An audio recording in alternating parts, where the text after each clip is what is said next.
వంశీ ఒక ఆకు రౌడీ.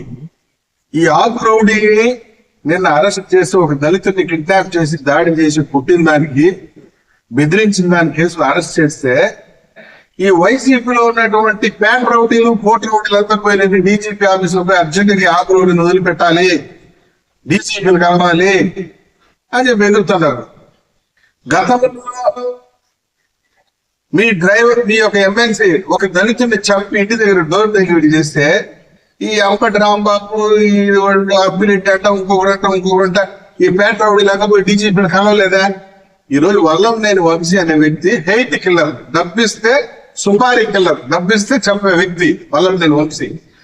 ఇటువంటి ఆఫ్ రౌడీని అరెస్ట్ చేస్తే ఏదో పెద్ద ఉపద్రవం వచ్చేసినట్టు, ఆయన ఏదో పెద్ద స్వతంత్ర సమరయోధుడు మాదిరిగా, తెలంగాణ విప్లవ యోధుడు మాదిరిగా ఫీల్ అయిపోయి అర్జీలు ఇవ్వటం, డీజీపీని కలవటం, అన్యాయం అవటం, అక్రమం అవటం అనేది వైసీపీ నాయకులకి చెల్లింది.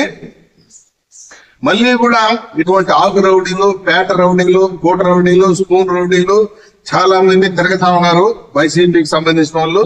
వాళ్ళకు ఇదే చెప్తాను, పిచ్చి పిచ్చి వేషాలు వేస్తే రెడ్ బుక్ ని ఖచ్చితంగా అమలు చేసి తీరుతాము. కాబట్టి ఆకు రౌడీని అరెస్ట్ చేసి పెద్ద అలజడి సృష్టిస్తాము, ఇది చేస్తున్నాము అంటే వైసీపీ నాయకులు తగదని కూడా ఈ సందర్భంగా గట్టిగా హెచ్చరిస్తున్నాం.